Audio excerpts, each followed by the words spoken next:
Who's ready to win the day in sports? I know you are. Welcome to Fantasy Sports Daily, powered by FantasyGuru.com, Monday through Friday, noon to 1 p.m. Eastern. I'm Justin Fensterman, and let's break everything down from a fantasy sports perspective. What is going on, everybody? Happy Tuesday. My name is Justin Fensterman. Welcome to Fantasy Sports Daily here on the Elite Plus Network, powered by that good old FG, FantasyGuru.com. Give me a follow at Fensty Sports, Fensty Sports on X and Instagram. And yes, this was a brain that I just threw. I'm very into squeeze toys, always have been right there. Get that energy pumping right there. Make the hands nice and strong. And let's get ready to win some sports tonight, whether it's wagering, whether it's DFS. This is the place to do it and the place to go, whether it's for a month or an entire year.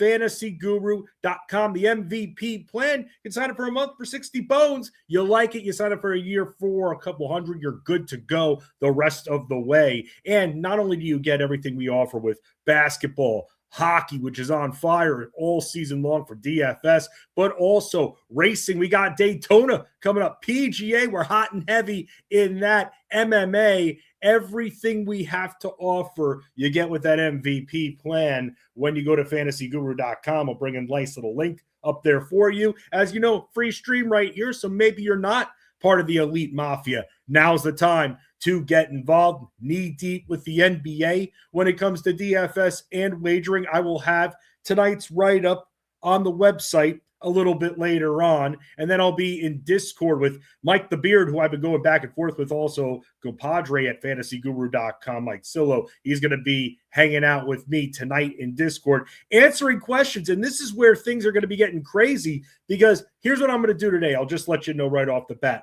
I'm going to start talking a little NBA first, because we got the trade deadline, and we also have tonight's DFS slate, 8 games on both FanDuel and DraftKings. I'll do that for a little bit. And then it's Super Bowl mania time with Armando Marsal. I've got some props that I'm kind of into. Some of them that currently right now, looking at the books, really in mainly FanDuel and DraftKings, looking at some odds, some of them are going to be very juiced up. And that's where you're going to want to just take the number, up the investment a little bit more. Others are going to be a little bit better with the odds. I'm going to throw a bunch of props at Armando Marsal, and on tomorrow's Fantasy Sports Daily, I'm going to throw some props at Rich Mileto too, but also add in some of the more, let's say, colorful ones like Gatorade Color. So I'm going to add in some of those fun ones too, but just be careful with those. There are some that you're able to measure. There are some other ones that you're just kind of throwing your money in the air and hope that it lands right back there with your wallet. So sign up to join the Elite Mafia. Always fun hanging with all of you. What's going on, Greg? How you doing there? Oh, you spelled the name right. I'm just kidding, Greg. It's great to see you. As always, definite P1 for Tuesdays and Wednesdays with Fensty's, Mondays, Thursday, and Friday with Ray Flowers. Ray is on the Elite Sports Show with Jeff Bands on Sirius XM. That's Channel 87 Fantasy Sports Radio, 2 p.m. Eastern. Make sure you catch the guys and catch Jeff all week long. Get you ready for the Super Bowl. I'm very excited about this game. I am. It's just seeing these two defenses collide and wondering, because looking at some props, I'll just say this.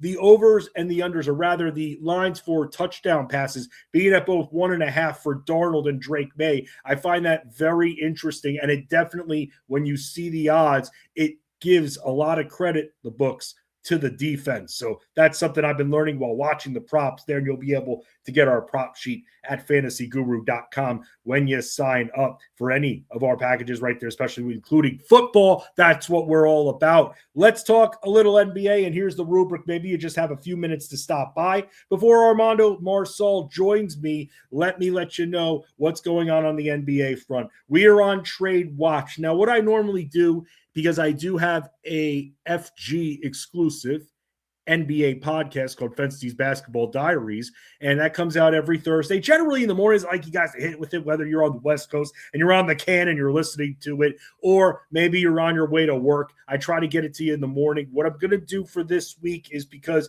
the trade deadline expires at about 3 p.m. Eastern, and that's when I'm going to make sure there are no other deals trickling in. Then I'm going to record the podcast after looking up a little bit of data and talk about some of the team changes, some of the players that we're on watch for, starting to see that the market for Giannis is not what the Bucks want. And here's the deal with Milwaukee. they know they're not winning a title. They know that. Maybe they get it all together if they bring Giannis back, make the play-in tournament. Who knows? Depends on positioning and if they can stay healthy, because when you have a healthy Giannis, which Milwaukee hasn't really had, then maybe you can upset a team or two. But the bottom line is this team needs depth. They're dealing with injuries with Giannis and also Kevin Porter. But the big question is, as you continue to see rumors circulating regarding the Miami Heat, especially the Heat have the personnel especially to offer Milwaukee. But Milwaukee wants a lot of pieces. So now, from what we're reading on the latest, the Bucks might just hold steady until the summer and then figure out good trade partners, see what the market opens up to, or maybe even around draft time. So that's, I think, what the Bucks are doing. They're slow playing it a little bit, and they're making sure they're not just trading this guy for nothing. They're making sure they can get back some sort of foundation for their future, because there are very few players like Giannis and Antetokounmpo out there. Very hard to match up with him, the speed and size, the strength. So getting back a King's ransom is what they're looking at. And speaking of the Kings, by the way, I'm seeing some rumors surrounding, we've already seen them make one trade with Cleveland, which I was a little surprised about because I thought DeAndre Hunter on Cleveland was going to be something. But I think from what they get out of guys like Dyson, I thought it was going to be more Hunter and Lonzo Ball, but that hasn't been the case. We've seen what Jalen Dyson can do, and he's proven that he can hang. And especially while we've had Evan Mobley out, he's filled in tremendously, him and Dean Wade. So now we're seeing DeAndre Hunter traded and kind of clears a little bit of cap for Cleveland as well, and gets them back a little bit of defense in return, and Keon Ellis, a little bit of offense and Schroeder. But here's the deal. They're now apparently working on a couple of bigger things, maybe something regarding Giannis, but the big thing we're reading that they're linked to, which is likely the case of happening, them sending back a package to the Cavs of Darius Garland and other pieces to the Clippers for James Harden, which here's the interesting thing. I'm just not sure how I feel about that, because from a reality standpoint, does it make either team better? You already have strong offensive weapons in Cleveland. Cleveland's had the same issue. They've had their health issues. And I guess getting Harden kind of gives them the insurance, but don't the Clippers kind of need that too? Isn't that the big thing? Don't the Clippers need injury insurance for Kawhi Leonard? He goes out. Who carries the offense? Is Ivica Zubac going to take 20 shots every night? So I'm seeing this. And yes, I think Darius Garland, and this is the other side of it, Darius Garland hasn't been able to stay healthy, unfortunately, the last year plus. He's been out for patches of time. Mainly a lot of foot and toe stuff too. But he, when he's on the court, is a prime defender. And they've done a good job with, Mitchell running the point has been effective. But, I don't want to say you're bringing in a guy that's very similar. But the more I think about it, it's almost like they're going to have two of the same players. To me, then Harden runs the point and Mitchell, but they're both going to have a tremendous amount of the offense anyway. So to me, is it worth the sacrifice on defense there and the money it's going to take to keep them? And the other question is, are they done after that? You're seeing guys like Jared Allen maybe swirling in a few rumors, which you've got Mobley out right now. Jared Allen can only do so much offensively. That's what we've seen from him. There are nights where he'll show up. There are nights where he goes after DeAndre Ayton, who, when the Cavs face the Lakers, and I consider DeAndre Ayton, I've said a lot of not nice things about his game, considering he was a number 1 overall pick, but I'll give him credit, and I'll give credit where credit's due. What he needs to do on that Lakers team, he actually has done pretty well. And then which is defend, and then you see Jared Allen drive again on him with nobody stopping him. And it just didn't make any sense to me. So why am I not seeing more of that like we're used to seeing in years past? Other guys that we're into. I don't know if anything's going to happen with Ja Morant and the ownership. They don't seem to be on the same page, but I don't know what the future holds. And I don't personally know how other teams value Ja Morant, because Memphis is going to want a lot back for him. And John Morant's going to do what he wants, and he's going to kind of march to his own drummer, the beat to his own drummer. That's him, and he said that. So he's had some issues on and off the court. He's also had some health issues too. He's missed time, a lot of time. So what team is going to want to trade like a king's ransom? Maybe not as big for Giannis, but meaningful pieces for John Morant. That's going to be interesting. See, that's where, to me, if you're in a smaller market, you take a swing on that, because kids, young adults, even adults, when you see John Morant's game, you love it. He has a very fun game when you watch it. But I'll say this, it's been a lot of health issues for John Morant. So that's kind of where we're at right now with the trade deadline. Domantas Sabonis apparently could be on the move, and that would be interesting to see where he lands. My one big question is, with all this going on and all that I'm reading, and rumors are rumors, where are the Brooklyn Nets with all of this stuff?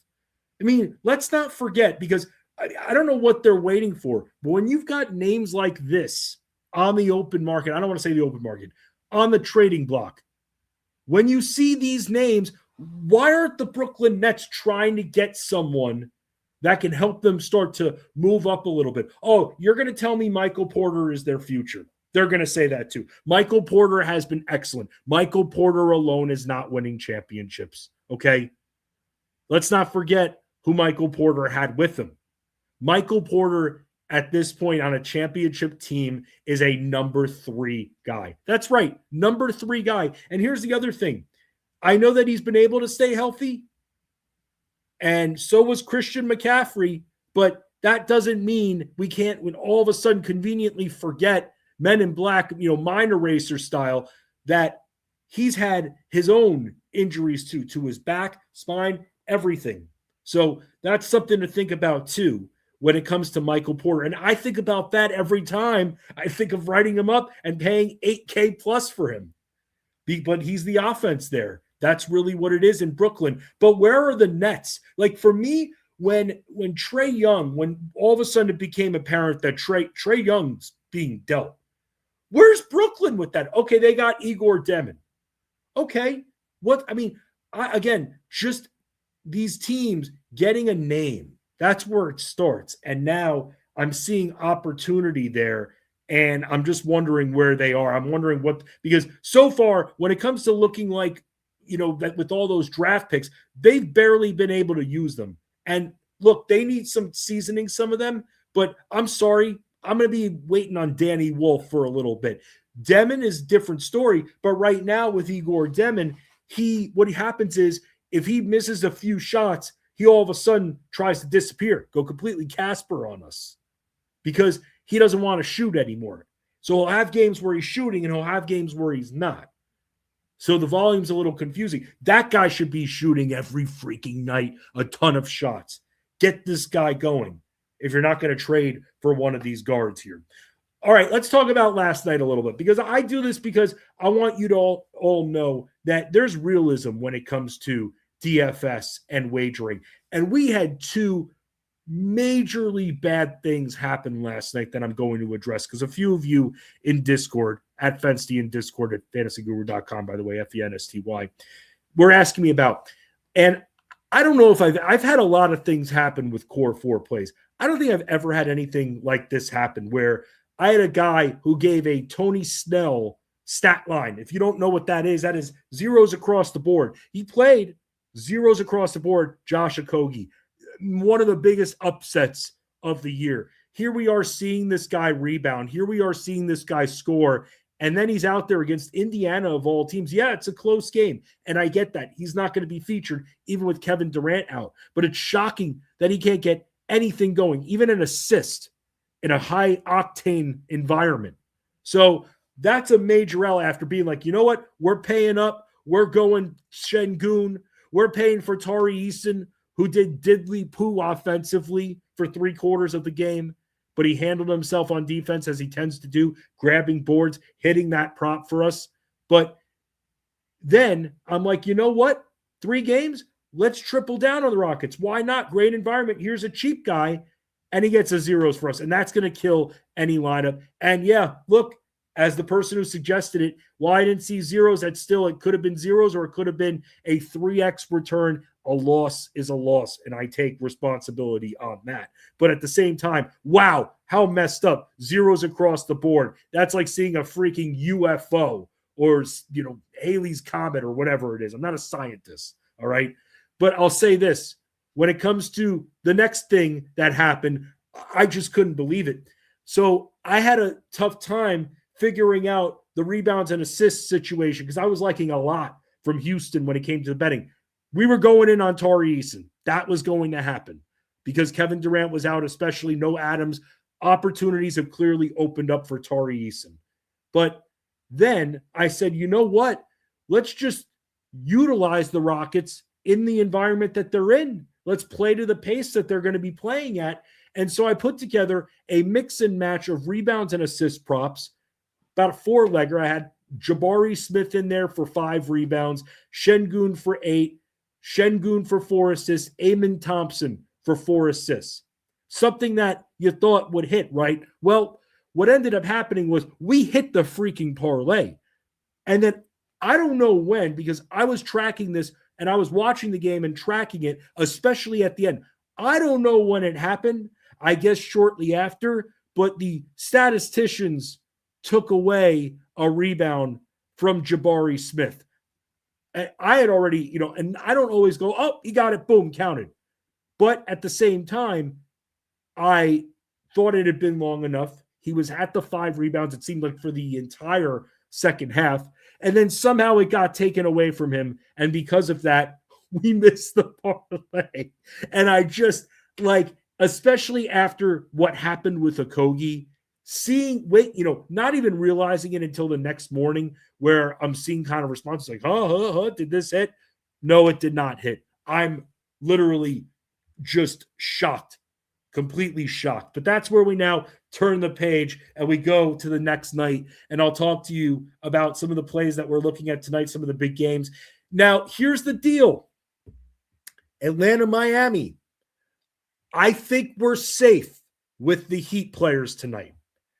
I don't know if Miami, it seems like Milwaukee's put their wants out there, their demands out there, but Miami, who is in an incredible game environment against Atlanta tonight, very fast-paced issue that we're going to now see and continue to see, very fast-paced. Now, all of a sudden, we got to think about, well, are they going to make a move? And it's hard to just play like that and eliminate a team. But from everything I'm seeing regarding the Giannis situation currently with Miami, I think we're safe. And I think we're going to be safe. And if something happens, I think it happens before this game begins. So we're able to make our changes and everything. And we'll be on it in Discord. But yeah, this is that time of year, especially this week alone, where it's, okay, we got to be careful with some of these teams that are rumored in trades. But this game flow is going to be very nice. I'm very much looking forward to it. I've seen so many teams try to make like they're in on Giannis. Minnesota trying to get other teams involved. That's going to be interesting to see what happens there. We've obviously heard about the Knicks, and it seems like, as reports are indicating, the Knicks have kind of cooled off. The Knicks were playing some of the worst defense, and they're on this slate tonight, and they get a bunny of a matchup against Washington. So that's a matchup where, we'll have to be careful a little bit, be mindful, but at the same time, the Knicks offense should be humming. Their defense has been playing a lot better, and they should not, they're going to be able to win, but we should be able to see some serious production. I haven't put a lot into the Knicks this year, and that's because they play slow, and their pricing is just way too high, and we don't get the results we want. If I'm going to pay for Cat, I want that 5X. If I'm going to pay for anyone, I want 5X, including OG Anunoby, including Mikal Bridges. So that's the problem right there. And now it's funny. At least we knew when Tom Thibodeau was coaching that you knew those starters were going to be playing all those minutes. So at least you had that. Now Mike Brown's doing things a little bit differently. So we'll have to see, although they are missing McBride and Mitchell Robinson. So again, we're going to want some Knicks in this mix, and we're not going to be as much on the Hornets. I would thinking maybe Keyshawn George, but Bridges on him. Yeah, I think especially with us hearing and reading that the Knicks are keeping their team intact for now, I think we're safe with the Knicks tonight. Some of the other games that we're going to be watching out for, Utah, Indiana. Do I see either team making any overhaul moves? I don't. But Indiana, let's not forget here, they're on a back-to-back now, which makes this matchup actually a little bit more appealing because I always worry when Utah's on the table. But now that Indiana might be a little bit fatigued and it could stay a game, we could trust some options for DFS tonight. And I start thinking about guys immediately like Lowry Markkanen, let's just say, as someone that I think will be able to see. Siakam matchup hasn't been as tough as we've seen in the past. I used to just stop attacking him because we weren't getting the returns. We were getting decent scoring. We weren't getting decent other stats at all. So I stopped attacking him. Now I'm kind of back on it again. Especially in a fast flow. Siakam coming off a game, not saying that he'll be winded. When it comes to endurance, he has it. Always running, never just stopping, never waiting for his spot, always moving. But at the same time, it'll be interesting here. I mean, I'm looking on my big board right now. I mean, we're going to be looking at teams like, for instance, the Bucks. And look, the Bucks are in there too. Bucks Bulls. I think that one's a little bit underrated when it comes to that matchup tonight. Low spread, and especially with some of the guys out for Chicago, I want a piece of this matchup from both sides. So again, we're seeing some rumored teams that are going to be involved here. When it comes to a game that I'm not that into, Lakers Nets are two teams I haven't had that much interest in. I mean, the Lakers should be able to dominate the Nets. I view Luka Doncic, and you'll see it in the write-up, as a real GPP guy tonight. And that's because I think that the Nets really don't have a prayer to beat the Lakers. I'm kind of surprised that this isn't a double-digit spread. But the Lakers have had their defensive issues, and Porter's going to get to them. But LeBron hasn't been giving us the strong enough returns that we need. So for me, and we don't know about Austin Reeves, we'll have to wait and see. But for me at this point, it's Luka or bust. That's kind of how I'm looking at, kind of like how I am from the Nets side of it too. From the Nets side of it, it's really Porter or bust. So that's a game that I'm really just not into, that you're not going to see much written up about tonight. So that's a game that's kind of off the table. We're going to be waiting, by the way, a long time on Thunder injuries because the Thunder have just about everybody. Their whole starting lineup is either out or questionable tonight. That's what we're looking at with the Thunder. So guys like Aaron Wiggins could be very valuable tonight. We'll have to see if Chet plays. We'll have to see if SGA plays. We'll have to see as well what ends up happening with some of these other guys. But we could have some serious value. No Jalen Williams. We could have some serious value tonight when it comes to the Oklahoma City Thunder. They're facing Orlando. They've been kind of up and down. I like some of the Orlando options tonight. And I'll say this, the Magic, when they get inside, they're very aggressive. I think that you can get inside on Oklahoma City. Now, you have a healthy Holmgren and Hartenstein. It's going to be hard to do. But there are players that we're going to be looking at in that matchup from the Magic side too. I haven't really been. Desmond Bane was a cash cow for us when it came to betting last year. He's what kind of Jaylen Brown and Tari Eason and Derek White have been to us this year. Last year, it was Desmond Bane and Dyson Daniels all year long, cashing again and again and again and again. So this year on the Magic, it just, to me, there have been a couple of things. It doesn't seem like he's found his exact role. Part of it, I don't blame him because the Magic have different players in and out all season long. They can't stay uniformly healthy. But you got Suggs in and out. You got Wagner in and out. You've got Banchero in and out. But I'll say this, something else, which I didn't anticipate, but it's definitely impacted his usage. Anthony Black and the emergence of him, even when you have certain players back in the lineup, he's been so helpful. And seeing him take on a bigger role has definitely impacted and leveled out Desmond Bane to the point where you don't really see the takeover like you used to see in Memphis. Because here, you've got a bunch of mid-court options, and it's taken away from tonight. I'm liking the Desmond Bane price. That's where I'm looking with that. But the big thing is we're going to have to see what ends up happening with this Thunder team. So, yeah, trades and some of these teams that are half injured at this point, it's going to be like I said to Mike the Beard. He'll be on the cheat sheet. I'll be on the write-up. But the big thing this week, because we will have Watch Along Wednesday tomorrow at 7 p.m. Eastern. And we'll be on Trade Watch too, where I'll be sitting in Discord. And by the way, that's what you get too when you sign up for the MVP plan. You see it right below in the document. And you get Watch Along Wednesday too, where it's me and also Jeff Mann's hanging out too in the Discord, just watching games and giving reactions on what we're seeing from some of these players. That's what Watch Along Wednesday is all about. So we can get better at the analysis and we can get better at just knowing who we can rely on and knowing who's truly involved in the offense, especially when there's variable change in the lineup, especially when someone goes out. When a Giannis goes out, how much of Bobby Portis are we going to see? So that's the thing. Need a free lock of the day. Well, you can sign up for fantasyguru.com for that, Greg. Sorry about that. I'm not sorry there. Need a free lock of the day. I need some hair, okay? That's like you need a free lock of the day at this point. But let me keep going with what else I'm looking at when it comes to this slate tonight here. From the Indiana side, am I looking at the guards? I will be looking at those guards tonight too. Matherin's price point has been fair. Andrew Nembhard has actually been better. And we actually got away with these kind of bets last year. But Andrew Nembhard has actually been a little bit better on the glass. And that's something that I'm going to start to look at a little bit more too, because they've got Mathurin back in the lineup. But Andrew Nembhard does a little bit of everything.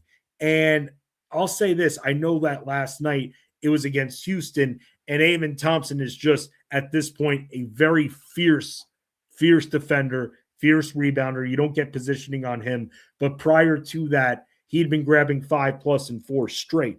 And that adds, because you know the shots are going to be there and you know the assists are going to be there, but he's not a 6K guy anymore. He's not a 6,500 guy. He's been in the 7K range now a little bit for the last week and a half.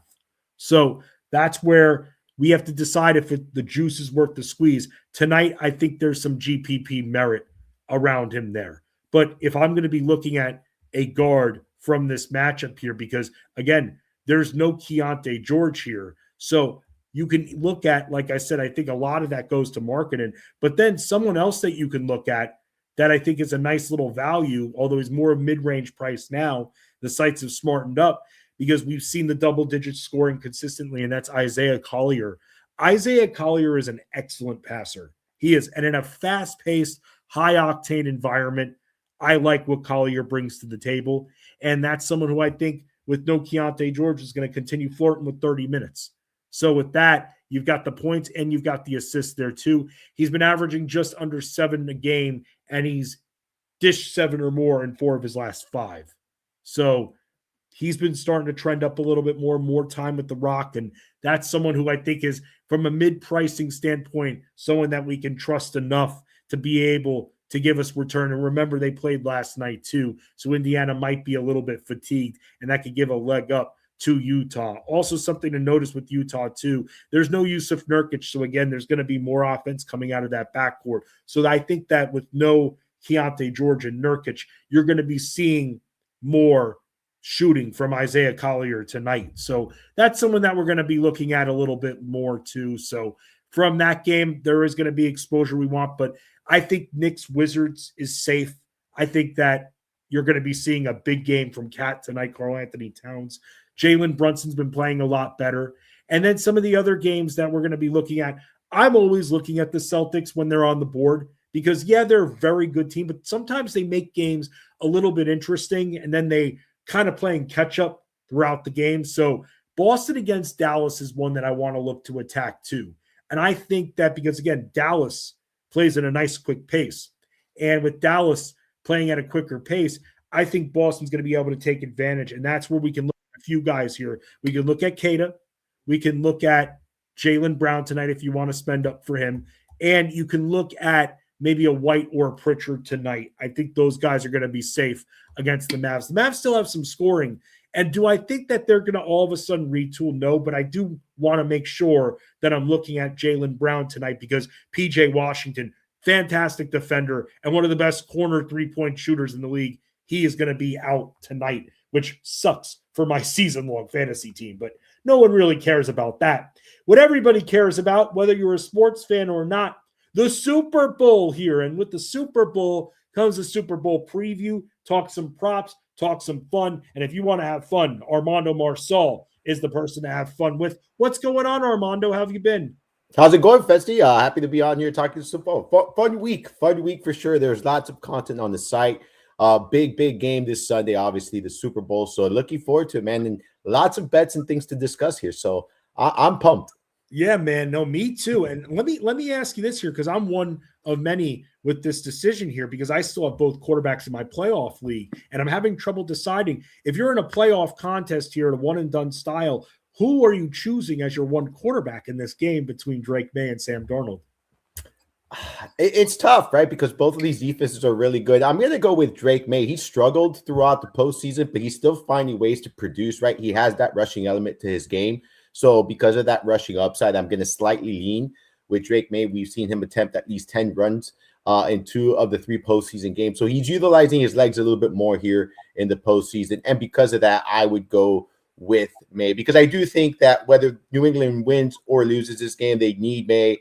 And Seahawks won't need Darnold. You know, they don't need Darnold to win this game, essentially. So I do think that I'm going to lean with Maye here. But neither are in great matchups, right, Fensty? Both of these defenses are stellar. It's so, dude, here's how you don't even need to have been watching the entire season. If you just look at the books and you see the props are really telling. For instance, if you look at the props, and we've got our prop sheet up at fantasyguru.com here that we're compiling, but if you see the over 1.5 touchdown passes, the odds are really good on the over for both quarterbacks, and meaning that the books, and so far everyone that's wagering, it seems like the money is on not a lot of passing touchdown activity going on in this Super Bowl, man. No, you said it right. I mean, you mentioned that there's the 1.5 there for Darnold. I'm staying away from that. Like, I feel like it's a very tricky bet. I think there are other ways we can target this game. There are other props that I'm interested in that I think are more enticing than some of these. Like you mentioned, very stiff. When you look at some of these odds and some of these props, pretty stiff, especially with the passing attack and even touchdown props. I mean, you got 2 guys in the negative. Other than that, a lot of people are positives here. And big positives too. So you're getting plus a good plus dollar on a lot of these props here for the touchdown only props. So this is a very tough, but I think there's definitely edges and angles to be had here, man. Would you? Because some people get caught up in the odds. There are people that will only bet plus money props. I'm not one of those people, Armando. I'm one of those people. Look, if I see a minus 140 and I have the mental image with all the research that we do, all of what I'm seeing, all of the reading that we're doing of yours and our other colleagues' analysis at Fantasy Guru, and I'm feeling like it's going to go over, I'll just up it a half a unit of a bet, if anything, and then bet the minus 140. Because, for instance, here, you talk about Drake Maye, this Seattle defense is astounding here. And we've seen Drake Maye, especially down the stretch, throw a few picks here to throw an interception. Minus 140 on the yes right there. Even though it's at minus 140, which to me are like max odds that I bet when I bet props. How do you feel about that? And in general, betting minus 140s.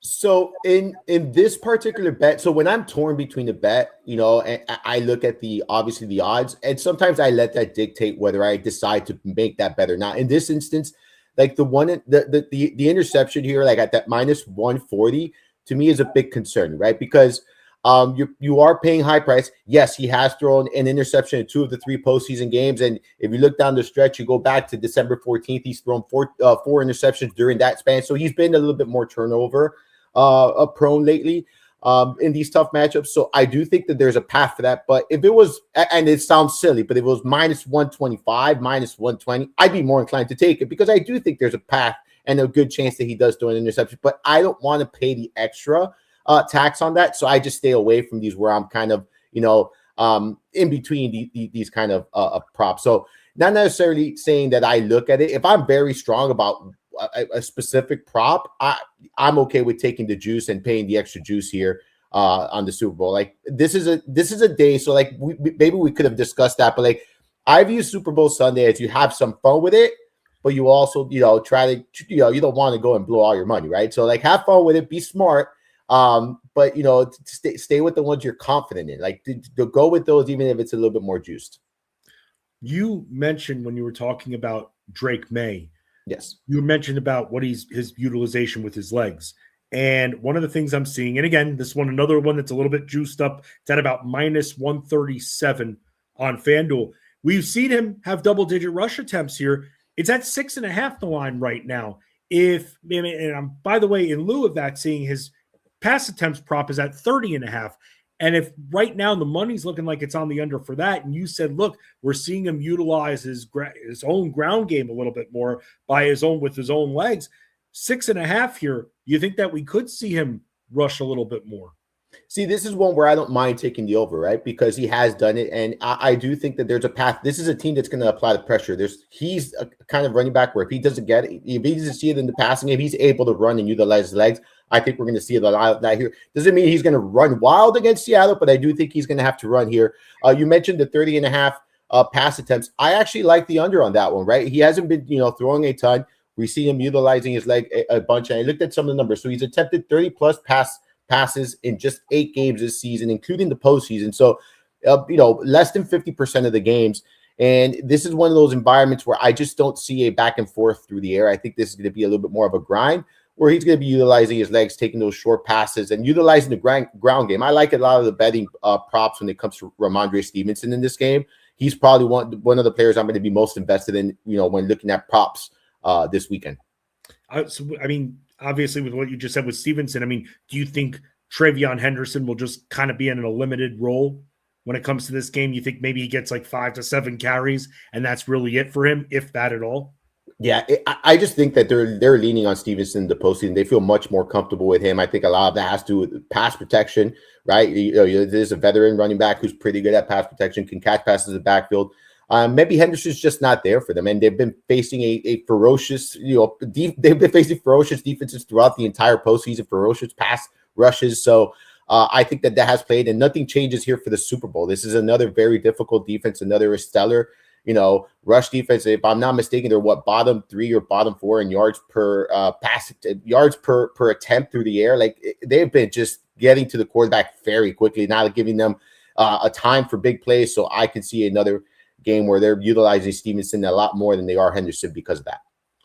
Give Armando a follow on X at Armando_Marsal. Make sure you catch the Minor Marsal podcast. Comes out still 2 times a week at this time of year, right, Armando? No, we've been doing once a week now. I'm gonna revamp it, and I have some plans that I'm working on. Once the Super Bowl's over, I'll be announcing a lot of the things I plan on doing with the podcast. Ooh. But yes, I definitely got we got a Super Bowl show. I'm gonna have some prop bets as well. I'll give a little DFS breakdown. My DFS breakdown also comes out later this week on Friday. That will be posted on the site there. That's part of the Super Bowl guide that went live today. So make sure you check that out at fantasyguru.com. Yep, go to fantasyguru.com, support at fantasyguru.com to get involved, to get the Super Bowl package that we have to offer here. Armando, before we talk a little bit more about what we're thinking when it comes to plays and everything, and a very important question that I'm surprised, stupid me, shame on me for not even leading off with this, but what is Armando Marsal, a guy who takes very good care of his physical health,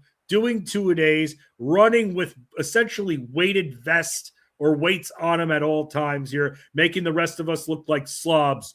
What does Armando Marsal eat on Super Bowl Sunday? Fensty, the one thing I usually could either do burgers, I could do barbecue, I can order pizza, I could do chicken wings, I could do any of that. But the one thing I must have every Super Bowl, and I make it at home, it's the buffalo chicken dip. I make it from scratch. I get the chicken, we cut it up, we get the cheese, we get the ranch, the buffalo sauce. I try to keep it as healthy as possible. Obviously not that healthy, right? But we still eat it. We get some ranch, and it's the goodness. But yeah, it's funny because that's the day I indulge, and then very next morning I start my 75 hard. So that's how it works, man. That's how it works. Indulge right before the strong 75 days of double 2-a-days, like you said. So I make a buffalo chicken dip too. That's one of my, when I first started cooking, that was the starter. That was the first thing that I learned how to make. Do you use cream cheese as the foundation of your buffalo chicken dip? Because cream cheese is kind of like the crust of mine. It keeps everything together and not all soupy, especially once it's kind of starts to, I don't want to say thaw out, but you take it out of the oven, you let it sit so it hardens just a little bit here. The cream cheese kind of helps mold it and keep it together. Is that what you use too? Cream cheese is a must, Fetchy. It actually is the first layer of the dip for me. How much of a pain in the ass is it taking the freaking bricks and having to flatten them? You do rucks and lifts every day, so you're probably just using your pointer finger to like flatten it and like spread it around. That's the most tedious part of the entire buffalo chicken dip making experience. And I'm somewhat of a perfectionist. So like I try to have like a perfect first layer. And then I see it's like, oh shoot, you know what? I put a little bit too much on this. So I got to put a little bit more. So I'm here trying to balance out this cream cheese that you can never get even. So yeah, it is the most tedious part of it. After that, it's just easy. After that, it's just you throw in the chicken, you got the cheese and a little bit of the ranch drizzle on the top, and we're done. That's basically it. I seasoned the chicken with the ranch already, so I don't drizzle any of the buffalo or anything. Like it's already pre-made at home here. So yeah, but that's a must. That's a must. The cream cheese is a must, Fensty. What is this final question on that? This is riveting stuff here. I know this is what everyone wants to hear about. Dude, buffalo chicken. Learn how to make a buffalo chicken dip. Maybe I'll tweet out my recipe. But Armando, I gave it out one time, I think, in Discord. I'll look for it, but I haven't. Buffalo chicken dip is so underrated. It's amazing when you know how to do it and it doesn't end up looking like thickened tomato soup. When you know how to do it and you're able to get it hardened a little bit, that's all you need. You could almost have it as a meal. That's how great it is. Well, I have it. It's been a tradition now. Like, and I posted on my Instagram stories. Well, I have it, and then I put like the Super Bowl number on the actual with the ranch. That's how I do it. You see, like I do that. And yeah, man, it's for me. Look, so I have a recipe, but I'm the type of chef. I don't know. Well, wait. I'm not a chef. Let me take that back. I'm the type of person that cooks without using the recipe. I kind of eyeball everything. Wow. And that's what I kind of like tend to do, to be honest with you. So it's not the same exact thing, but I do kind of follow a standard, right? Like, so that's how I cook, by the way. That's amazing. No recipe right there. What about final question on this? What's your hot sauce of choice? Oh, I have it's a buffalo sauce. It's actually one that's why I say I try to get the no like extra ingredients, no extra BS, just the kind. I'll post a picture on Discord in the Super Bowl channel. I have it down there. It's a buffalo sauce. It's a buffalo wing sauce, but it's like one of these all natural ones or anything like that. But if we're looking for hot sauce or anything like that, I'm a big Tabasco guy, man. I like Tabasco sauce. Yeah, okay, so I'm kind of in line with you. Texas Pete has always been my number one seed. I love Texas, but for wing sauce and everything, you can use probably like, Ray's or Sweet Baby Ray's or, the Cristal Louisiana hot sauce. I like a lot too. I could talk all day about hot sauce. Instead, let's talk about how hot we're going to be on Ramondre Stevenson props here. The bigger question is it going to be on the ground or in the air, Armando? Because right now I'm seeing this guy who we've seen the Patriots lean on to the point where they can afford to still give Henderson carries, even though there's spare carries. 14.5 rush attempts for Ramondre Stevenson. Do you see either one of these teams being able to establish a strong ground game? I think that whether it's strong or not, I do think that they're going to be able to lean on Stevenson here. I actually like the over here. You look at the numbers here, 25, 16, 10. That's during the postseason. Of those are rush attempts. I think he's going to be in that 14 to 16. So I'm okay with, taking the over here. I'm okay with taking the over on the rushing yards at 49.5. Look, this is a Seattle defense. They allowed 3.5 yards per carry on the year to running backs. They were very, very good against the run. 72.9 rushing yards per game against them. So they were not like, you cannot run against the team. But I think this number 49.5, given the fact that I believe that he's going to get anywhere between that 14 to 16, even if you do the math at 15, 3.5, he's over the 49.5 there. So I'm okay with that. I actually like the over 3.5 receptions here at plus 130. This is a plus number that I like a lot. All right, Seattle, they didn't allow a lot of running production, but they did give up the most targets, most receptions, and sixth most receiving yards to the running back position. I mentioned before they don't allow a lot of yards per pass attempt here. There's a lot of checkdowns here against his defense. I expect Stevenson to benefit from that.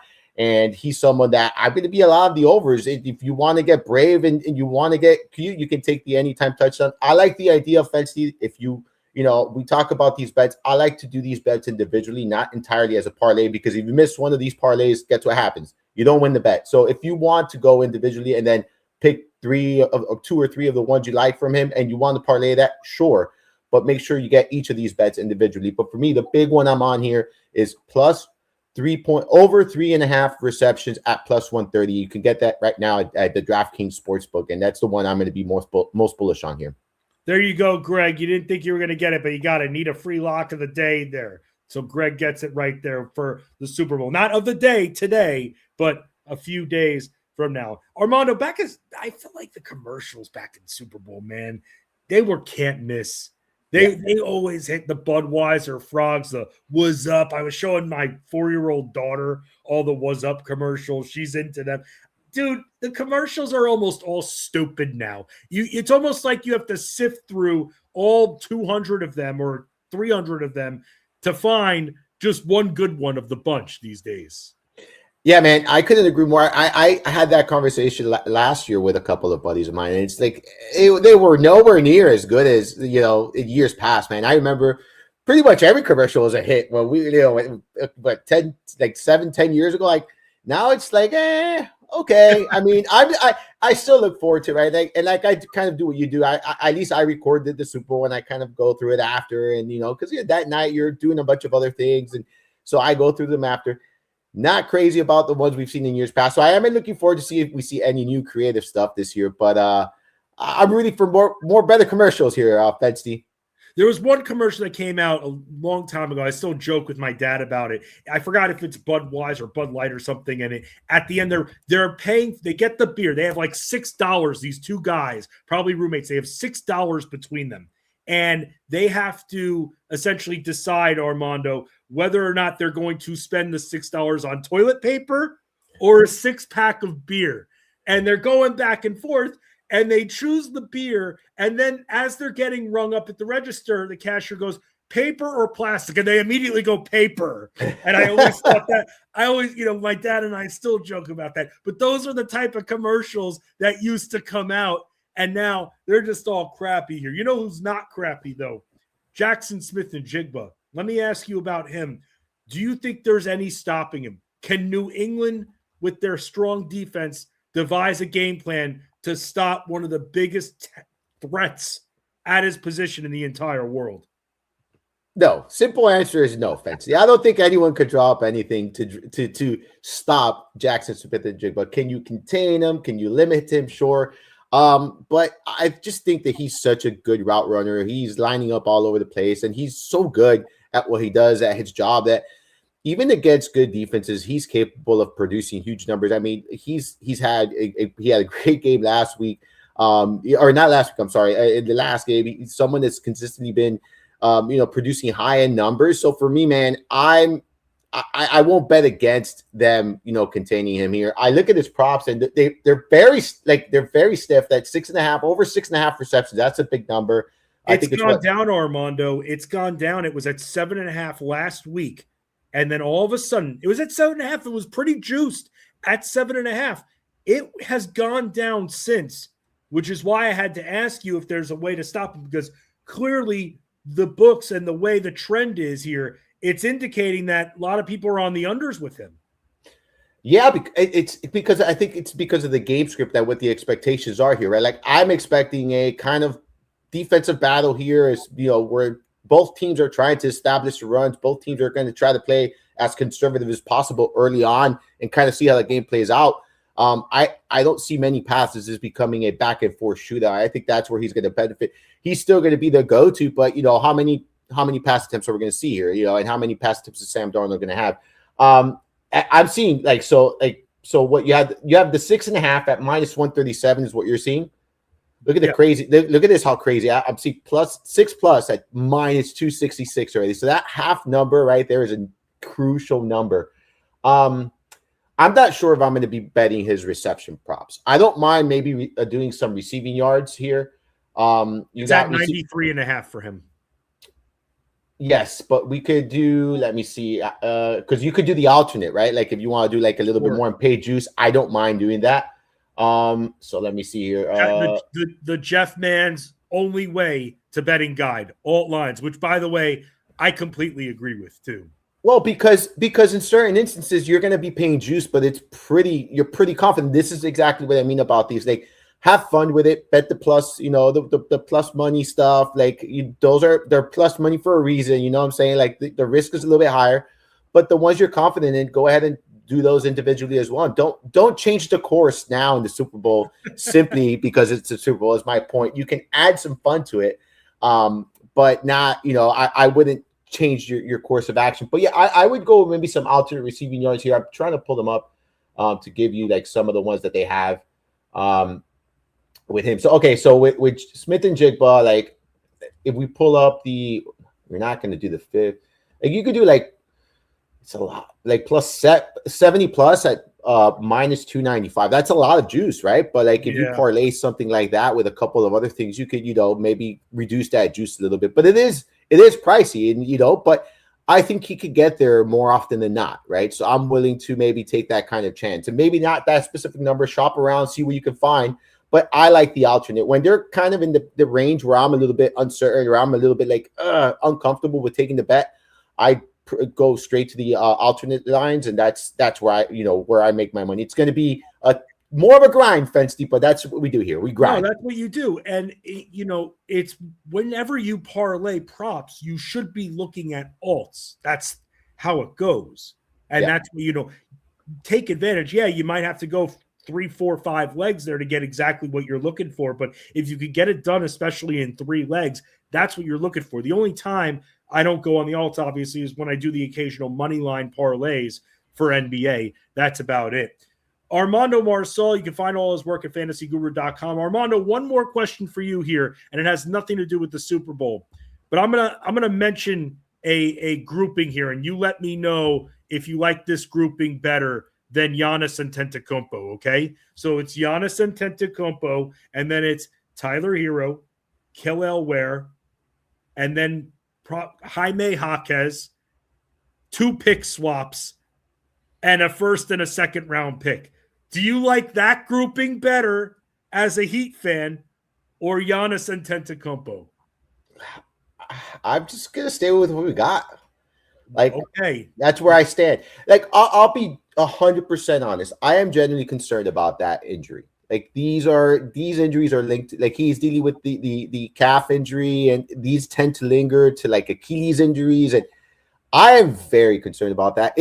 If we get a 100% healthy Giannis, I would be maybe more in the 50-50 range, but I still think that's giving up a lot. Like, you're giving up a lot here to get him. What if I throw you back? What if I throw you back Kevin Porter Jr. as well, who's also hurt, by the way, right now? But what if I threw him back in that deal? That'd be more interesting to me. Okay, and so I was talking with our colleague Mike the Beard about it, who's going to be doing the cheat sheet tonight. I'll be on the article. We'll both be in Discord. So that is an extremely large offer, but it's not one that I can just turn away from because it's hard to get a guy like Giannis. But I'm thinking about Giannis, Bam, and then like some future piece like Kasparis Giacochonis, who I told you a million times I like. Norman Powell still on that team. There's something there, and you can rebuild the bench. I mean, Kel'el Ware, they don't like him, man. I don't know what's happened, but last year I felt like they figured out how to use him, and it seems like I'm hearing a lot more of Spo mention what he's not doing, little tidbits of what he's not doing in practice or in games, that I'm actually seeing him on the court this year. It could be everything about his work ethics, right? They're big on culture, they're big on work ethics here, and sometimes people don't fit the system. And he's not the reason why, and neither is Tyler Hero. As much as I like Tyler Hero, I just like Jaime Jaquez that much. Like, I think Jaquez has a pretty big ceiling. Like, I'm not saying superstar ceiling, but I do think he has a pretty big ceiling. He's taken some pretty big steps forward, and when he's been called upon this season, he's been really good more often than not. So he's the one guy in that trade that I'm like, I don't want to lose. And we still have, obviously, we still get Powell, we still got Wiggins, Smith. Drew Smith has been playing good. Larson is going to be a contributor as well. Jokic is good. He was hurt, and Jokic is good. Like, they're still good young pieces. Good. Yeah, they're still good. Hawkins is the one I really wouldn't want to part ways with. Right. But yes, if it's going to give me Giannis and a couple pieces, sure. Yeah, I mean, but I'm not 100. Like, I'm scared. I'm very scared about that injury, man. I am. With who? With Giannis? Yeah. He hasn't been able to since they've won the title, like 3 of the last 4 years, he hasn't been healthy throughout the playoffs. Yeah. Either he comes in healthy, gets hurt in the series, or comes in hurt. That's really what it's been. That's been Milwaukee's problem, is that since they've won the title, they had Middleton out, then they've had Giannis out, then it was Lillard. Now they don't have Lillard, and it's Giannis who's hurt again. So I was interested because I've asked my other friends who are Heat fans about, what do you do when you could get a guy like Giannis and still keep some of your core, but you're giving back. The Heat are one of the most attractive teams because of all these prospects that they have, and they're expendable too. Yeah. No, the Heat have a lot of young talent. That's the thing. They have a lot of young talent, a lot of pieces here. They're the one team that can make this kind of move, right? Because they have the depth and the pieces to do so.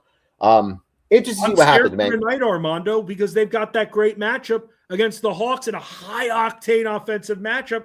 And I'm still going to suggest Heat, guys, but I've been warning people that they are one of the teams, and there are a few of them on the slate tonight that are involved in trade discussions, major trade discussions.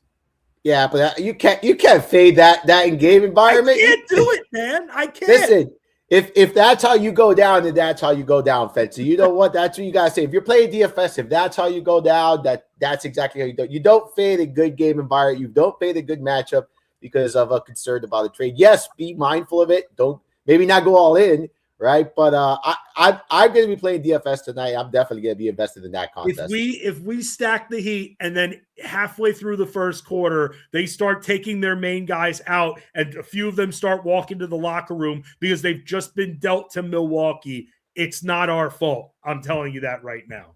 I'm taking responsibility away. We blame Riley on that one, buddy. We say, Pat, it's all your fault, man. Why'd you do that? Pat's fault. It's always Pat's fault. Fax is in like a chump. Fax is in his resignation to the Knicks with 1 year left on his contract because you guys are flirting and playing footsie with him under the table the whole season before. That broke my heart, Armando. That broke my heart. I do apologize for that, but I am very happy we did that. I know you are. Look at what it's for you, right? You know who you can play tonight that you don't have to worry about? Who? Wiggins. You don't have to worry about him. He's not going anywhere. No, he's not going any. Powell might not play, and that would actually make Wiggins valuable. Once again, another number 1 overall pick that I was talking about before. Armando Marsal, thank you so much for stopping by. Enjoy the big game and enjoy the next 2 days, seeing if the Miami Heat change their identity. Let's just say. I'll be on watch. Thanks for having me as always, Fensty. Appreciate it. Absolutely. Rich Miletto is going to be on with me tomorrow. I'll do something similar format, NBA and then NFL for you. I'll go over some more props with Rich here. Ray Flowers returns on Thursday. Make sure you catch him in Jeff Band's Today Elite Sports on Sirius XM Channel 87. For Armando Marsal, I'm Justin Fensterman at Fensty Sports, FENSTY Sports. Let's win some DFS. Let's hit some bets. We'll be in the Discord later at fantasyguru.com. This is Fantasy Sports Daily, powered by